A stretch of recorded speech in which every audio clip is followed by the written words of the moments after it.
Bismillahirrahmanirrahim.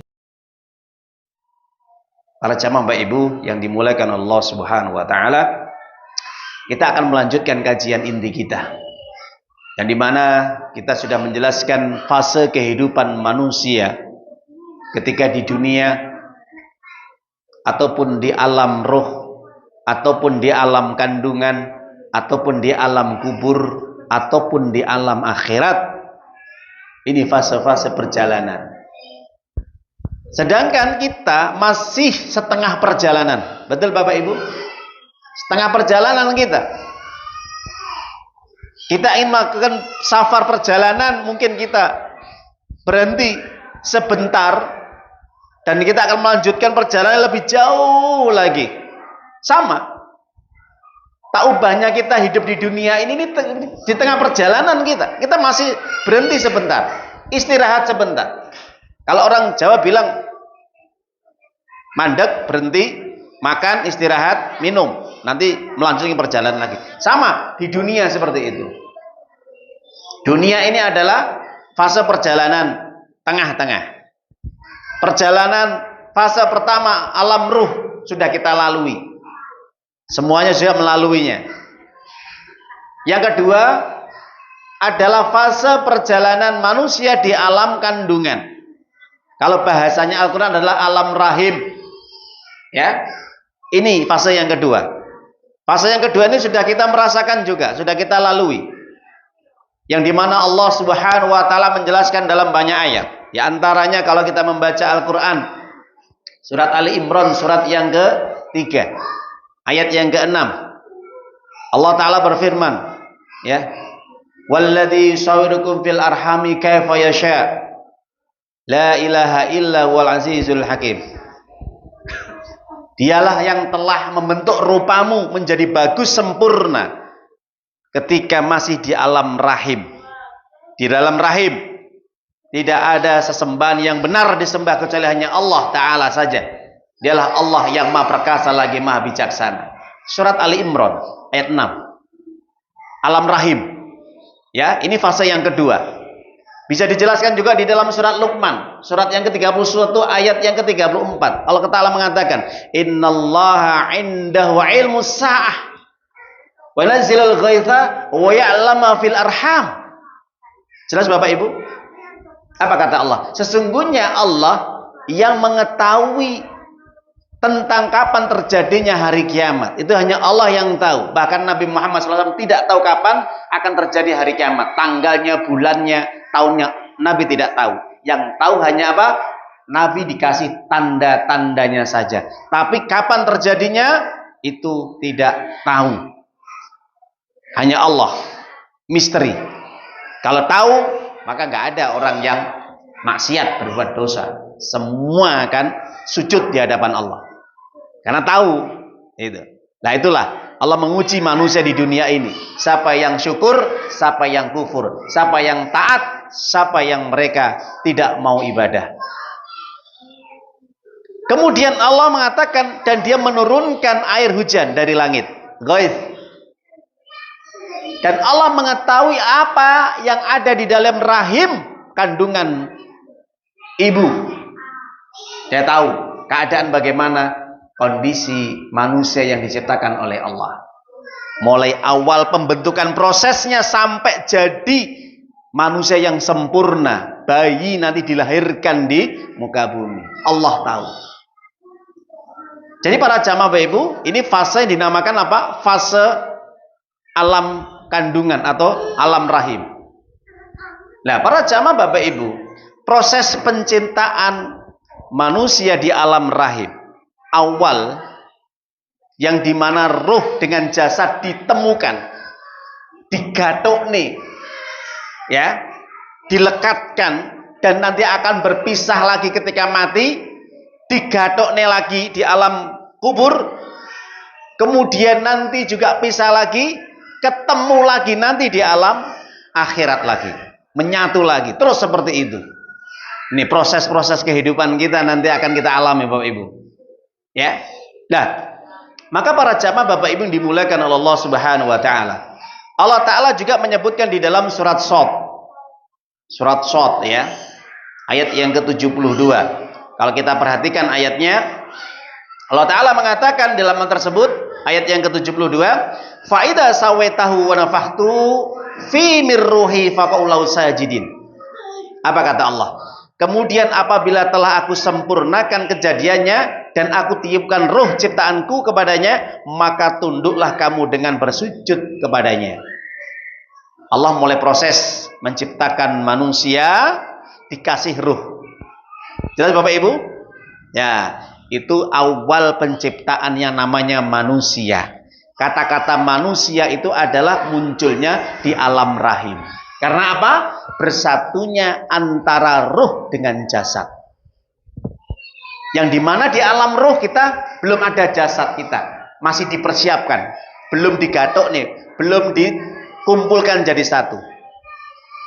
Makanya Rasulullah SAW bersabda dalam hadis sahih. Hadis kalau kita buka di dalam kitab Arba'in An-Nawawiyah, kumpulan 40 hadis-hadis sahih yang dikarang oleh Imam An-Nawawi. Ya, hadis ini insyaallah banyak dihafalkan oleh para ustadz-ustadz atau yang lainnya. Maka dijelaskan dalam hadis Bukhari Muslim dari Abdullah bin Mas'ud radhiyallahu ta'ala anhu. Apa kata Nabi? Inna ahadakum yujma'u khalqu fi batni ummih arba'ina yawman nutfah summa yakunu 'alaqah misla dhalik summa yakunu mudghah misla dhalik summa yursalu ilahil malak fayunfakhu fihi ruh wa yu'maru bi arbi kalimat bi katbi rizqihi wa ajali wa amali wa syaqiyun aw sa'idun. Di dalam hadis ini katakan, salah seorang di antara kalian dikumpulkan oleh Allah Ta'ala di dalam perut ibunya selama berapa? 40 hari. 40 hari proses yang pertama awalnya nutfah, cairan berupa sperma, ya, yang nanti akan bertemu dengan ovum. Sperma bertemu dengan ovum, laki-laki dan perempuan, ya. Kemudian kata Nabi, summa yakunu 'alaqah misla dzalik, kemudian menjadi alaqah, sesuatu yang melekat, yang menempel di dinding rahim, ya, itu alaqah. Summa yakunu mudghah, kemudian menjadi mudghah, yang 40 hari nutfah, 40 hari menjadi alaqah, 40 hari menjadi mudghah, daging, semoga daging yang akan terbentuk nanti setelah daging nanti menjadi tulang, tulang dibungkus dengan daging. Jadi proses selama 3 kali berturut-turut membentuk manusia. 40 menjadi mutfah, 40 menjadi alaqah, 40 menjadi mudghah. Proses Pak Bu. 40 hari berarti, jadi jumlahnya berapa? Kurang lebih 120 hari. 120 hari. 4 bulan Pak ya. Kurang lebih 4 bulan. Kurang lebih 4 bulan proses pembentukan manusia oleh Allah Ta'ala secara sempurna, baru kemudian diperintahkan oleh Allah malaikat untuk meniupkan apa? Ruh. Yursalu alaihil malak fayunfahu fihi ruh, ya. Muncul ruh di dalam jasad bayi tadi, calon manusia tadi. Langsung saat itu pula apa kata Allah? Allah memerintahkan kepada malaikat wa yu'maru bi arba'i kalimat untuk menulis 4 yang akan mengiringi dalam kehidupannya. Apa? 4 itu? Yang pertama adalah rizkinya, yang kedua adalah ajalnya, yang ketiga apa? Amalannya, yang keempat apa? Buruk baiknya, celaka bahagianya, senang sedihnya, sudah diatur sama Allah. Jelas Bapak Ibu? Okay? Jadi penulisan 4 perkara oleh malaikat atas perintah Allah yang akan dibawa oleh manusia nanti cikal bakalnya hidup di dunia itu bersamaan dengan setelah ruh itu sudah masuk dalam jasad manusia. Jasad kita ketika kita masih di alam kandungan, di alam rahim yang sudah sempurna. Baru proses setelah itu kemudian sampai 9 bulan menjadi sempurna utuh manusia. Disitulah Allah mengatakan di dalam Al-Quran, Gitu. Walaqad khalaqnal insana fi ahsani taqwim. Kami ciptakan manusia dalam betul bentuk-bentuk yang paling baik. Jadi tidak ada yang paling baik ciptaan Allah kecuali manusia. Punya akal, punya perasaan, punya hati, ya, semuanya lengkap. Mulai rambut sampai ujung kuku, perfect, lengkap, sempurna. Subhanallah. Tujuannya apa Bapak Ibu? Kalau sudah seperti itu, faqaulau sajidin. Agar kami perintahkan nanti kalau sudah hidup di dunia, mereka bersujud kepada Allah Subhanahu wa ta'ala. Mau nggak sujud? Mau nggak? Ya tergantung. Tergantung siapa? Ya tergantung orang tuanya. Kan itu. Tapi Allah itu menciptakan manusia itu agar nanti mereka sujud. Mau nggak? Kalau nggak sujud, nggak ada masalah bagi Allah. Nggak dipaksa kok sama Allah. Ya, mau nggak ibadah? Lah, nanti akan kita bahas fase di dunia yang lebih panjang lagi nanti. Adzan dulu ya. Baik, kita lihat. Silakan muadzinnya. Mas, adzan. Alhamdulillah para jamaah Bapak Ibu yang dimuliakan oleh Allah Subhanahu wa taala. Ketika Allah menciptakan manusia, awal proses di alam kandungan, alam ibu, alam kandungan atau alam rahim, maka disitulah penciptaan secara sempurna agar manusia mau berpikir, manusia mengambil pelajaran bahwa seperti apa dan terbuat dari apa dia itu diciptakan oleh Allah Ta'ala awalnya. Maka alam rahim ini adalah alam yang betul-betul dijaga oleh Allah. Ketika di masa saat kita menjadi janin atau bayi sampai waktu 9 bulan, dan itu rahim itu begitu kokohnya, begitu kuatnya, yang dimana rahim itu menjaga kita, menjaga manusia. Tidak ada kekurangan apapun. Makanya para jamaah Bapak Ibu, kalau kita perhatikan ayat-ayat Allah Subhanahu wa taala, walaqad khalaqnal insana min sulalatin min tin, tsumma ja'alna nutfatan fi qararim makin. Kami ciptakan manusia itu dari saripati, terbuat dari tanah. Kemudian kami jadikan awalnya nutfah, cairan atau sperma yang tersimpan di dalam qararim makin, rahim yang begitu kokoh, tidak akan jebol atau rusak rahim itu sampai umur 9 bulan yang Allah tentukan, kemudian dikeluarkan oleh Allah Ta'ala. Kalau sudah terbentuk, maka terbentuknya itulah Allah abadikan. Masya Allah, di dalam ayat berikutnya surat Al-Mu'minun, 3 ayat berturut-turut ini, 12, 13, 14 ini. Apa kata Allah? Tsumma ja'alna nutfatan alaqah wa khalaqnal alaqah mudghah wa khalaqnal mudghatan idaman fakasawnal idama lahman tsumma ansan akhar fatabarakal ahsanul khaliqin. Kemudian kami jadikan awalnya nutfah, setelah nutfah menjadi alaqah, ya, menjadi cairan, segumpal darah, segumpal daging, kemudian menjadi tulang belulang, tulang belulang kemudian dibungkus dengan daging lagi, kemudian kami jadikan dia bentuk manusia yang bagus, sempurna, tanpa ada cacat atau kekurangan apapun. Itulah sebaik-baik penciptaan Allah. Jelas Bapak Ibu nggih? Masya Allah. Sebelum ada medis, ada kedokteran, pakar dalam hal masalah kandungan, Allah sudah menyebutkan bagaimana proses penciptaan manusia mulai awal sampai mereka keluar dari rahim ibu. Itu para pakar dokter itu meneliti, kok ada kitab yang sudah mengabadikan yang saat itu belum ada alat-alat yang canggih melihat, menganalisa, mengetahui tentang bagaimana proses penciptaan manusia di dalam alam rahim. Padahal tidak ada USG, alat yang bisa meneropong. Ya, sekarang kan USG lah ya, untuk melihat bagaimana keadaan bayi yang ada di dalam rahim kandungan ibunya. Loh, ini Al-Quran sudah menceritakan 14 abad yang telah lalu, 1400 tahun yang telah lalu, Al-Quran sudah mengabadikan, mengkisahkan, menceritakan. Maka para ilmuwan dari kedokteran itu, mereka ketika mendapat hidayah masuk Islam. Tuh, ini loh kitab yang benar. Yang di saat itu tidak ada alat-alat yang canggih, yang modern, tapi kitab ini sudah menceritakan begitu detail dari ayat per ayat proses penciptaan manusia, mulai tidak ada roh sampai ada roh, betul nggak?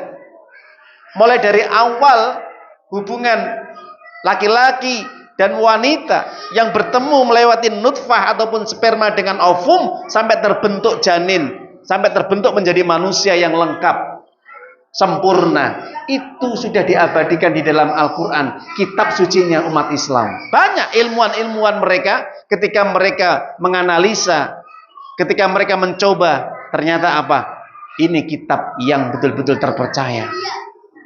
Banyak mereka masuk Islam ketika mendapatkan hidayah dari Allah Subhanahu wa Ta'ala. Bagaimana dengan orang yang sudah Islam sejak awal? Kenapa mereka tidak meyakininya, membenarkannya, memahaminya, bahkan mengamalkan setiap ayat-ayat Allah?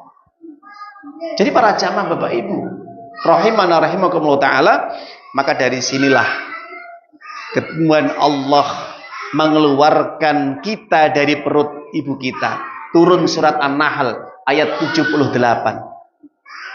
Walladzi akhrajakum min butuni ummahatikum la ta'lamuna syai'ah wa ja'alakumus sam'a wal absara wal afidah la'allakum tashkurun. Loh, ayat ini saling berhubungan Pak Bu ya.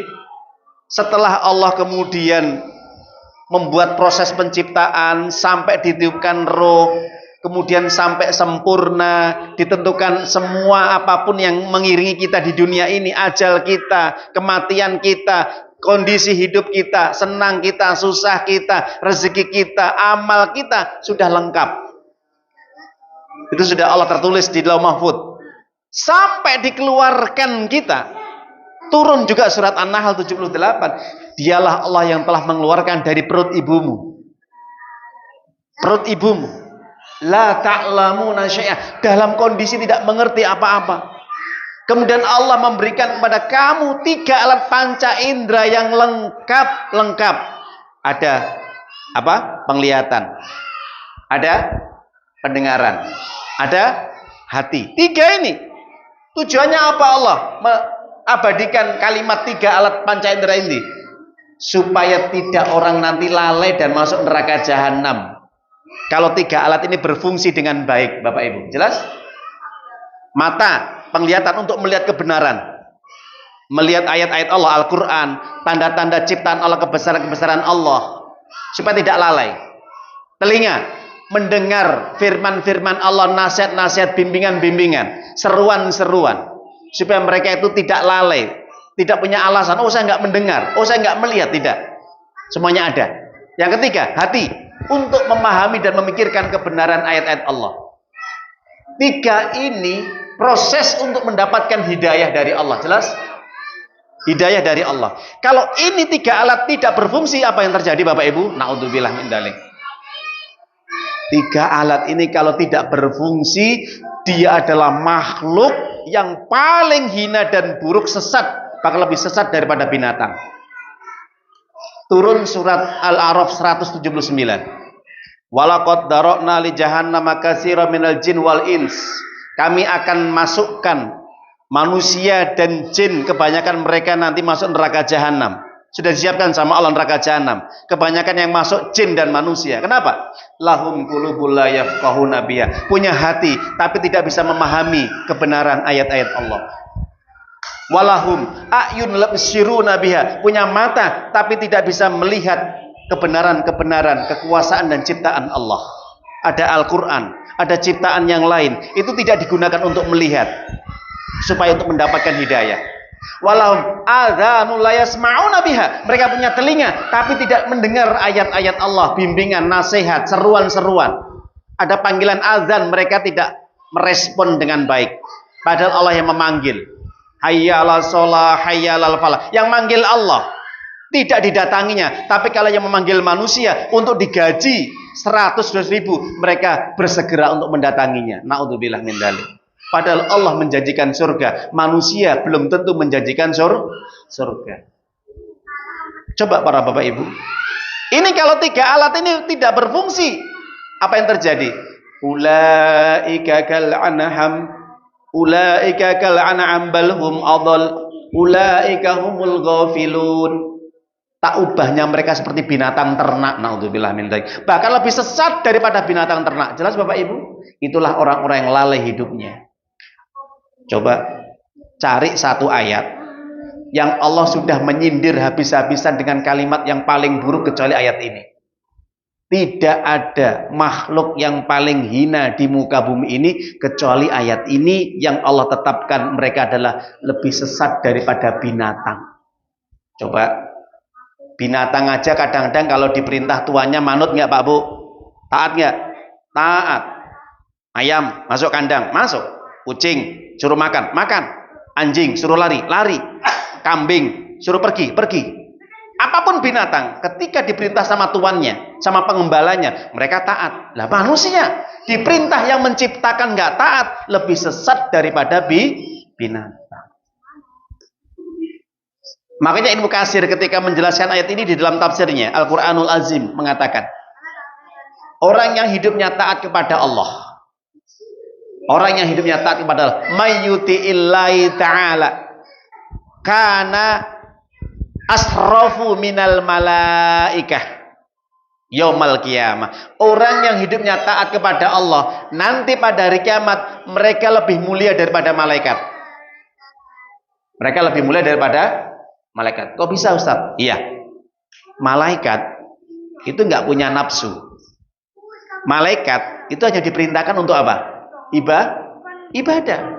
Ada yang sujud sampai hari kiamat, mulai penciptaan alam semesta. Ada yang ruku sampai datangnya hari kiamat. Ada yang dzikir, tasbih, tahlil, tahmid sampai datang hari kiamat. Nggak berhenti-berhenti, itu malaikat. Jelas Bapak Ibu? Yusabbihuna lahu bil-laili wan-nahari wa hum la yas'amun, kata Allah. Surat apa itu? Surat Fussilat. Ayat yang keberapa? Ayat yang ke-38 atau 39 itu. Mereka para malaikat bertasbih siang dan malam, enggak berhenti-berhenti dan tidak jenuh. Malaikat tahu? Jelas nggih? Manusia jenuh enggak? Jenuh.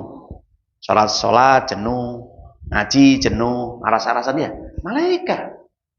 Tapi ingat para jamaah Bapak Ibu, ketika manusia di dunia ini dia taat kepada Allah dan Rasulnya, lebih mulia dari malaikat nanti pada hari kiamat. Masya Allah.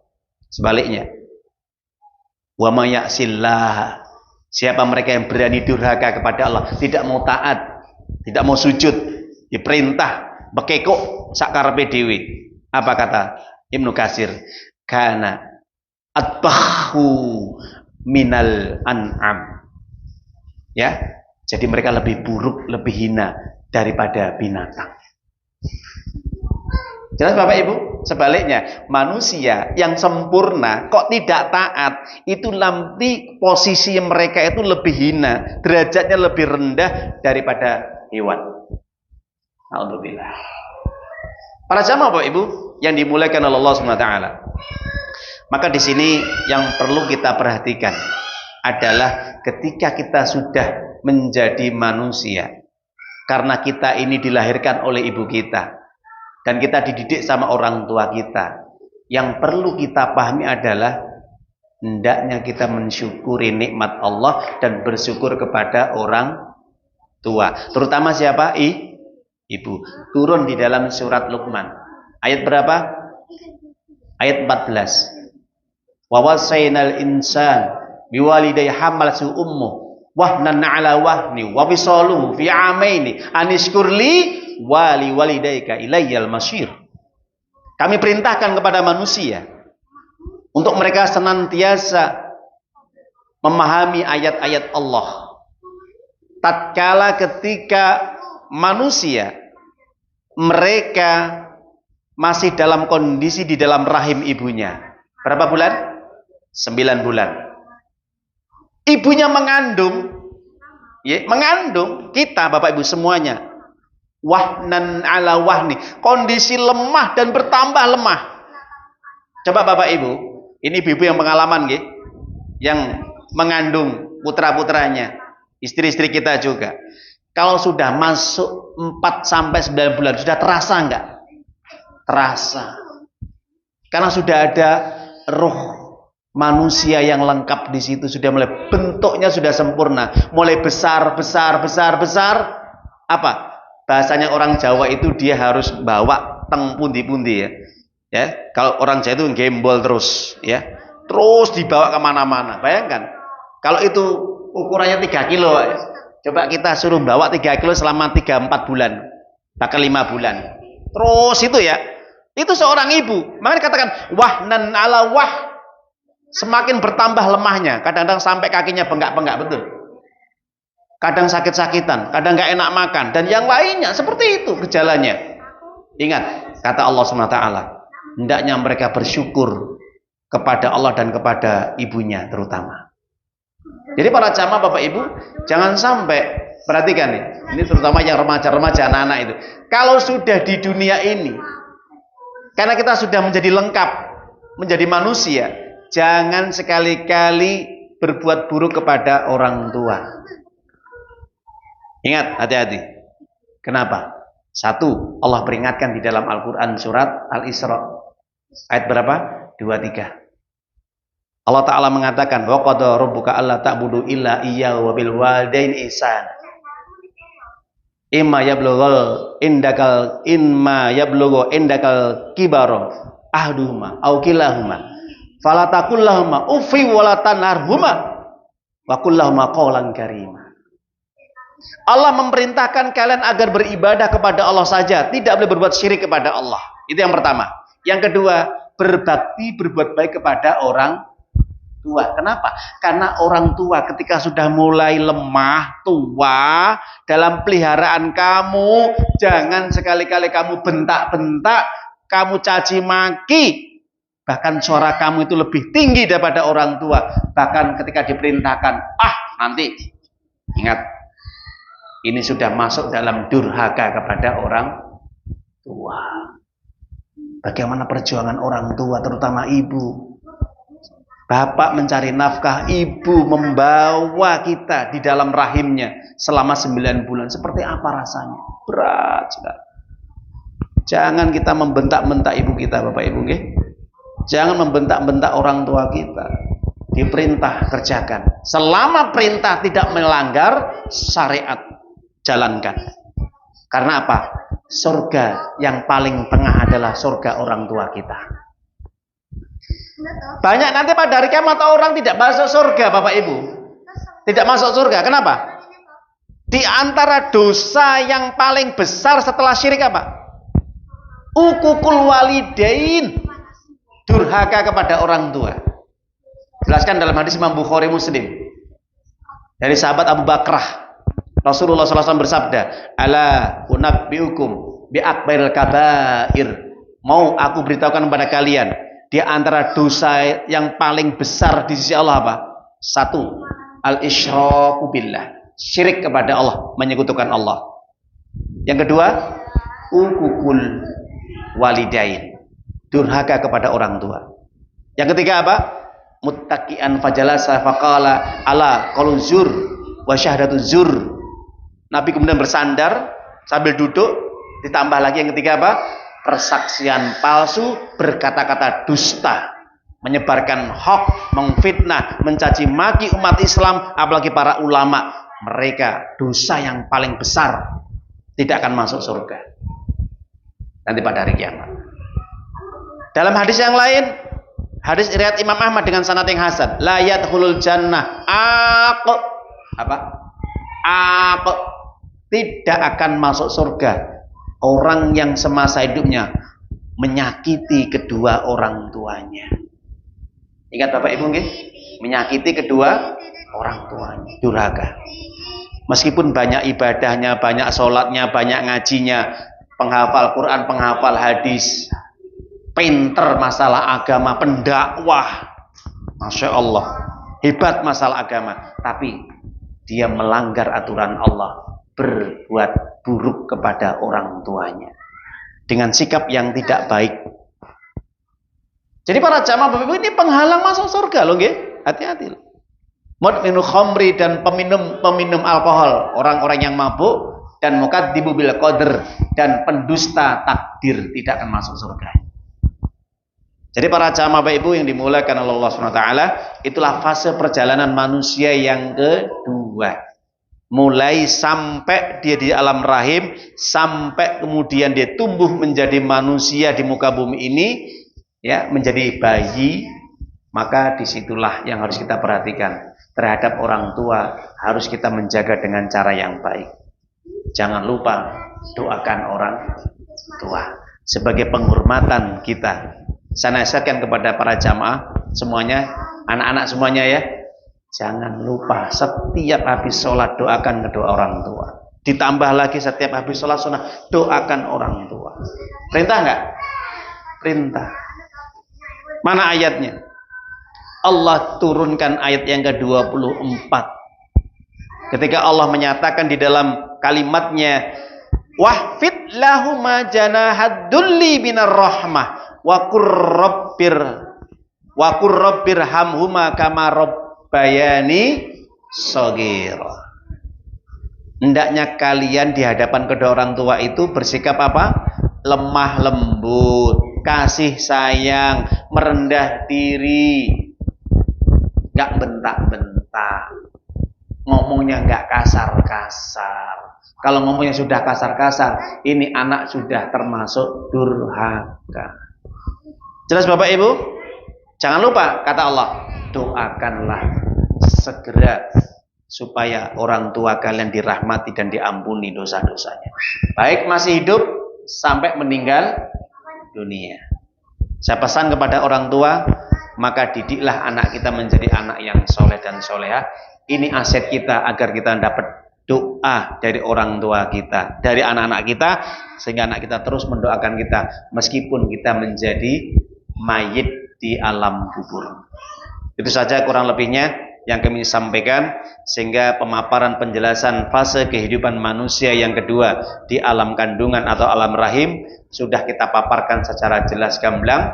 Mudah-mudahan ini bisa menambah ilmu, pemahaman kita, sekaligus bisa meningkatkan iman dan takwa kita kepada Allah, dan semoga kita diwafatkan menjadi manusia yang husnul khatimah dari kalangan orang-orang yang beriman dan bertakwa. Amin ya rabbal alamin. Pada akhirnya kita tutup dengan bacaan hamdalah, alhamdulillahirabbil alamin. Subhanaka Allahumma wa bihamdika asyhadu an la ilaha illa anta astaghfiruka wa atubu ilaik. Assalamualaikum warahmatullahi wabarakatuh. يا أيها الذين آمنوا اتقوا الله حق تقاته ولا تموتن إلا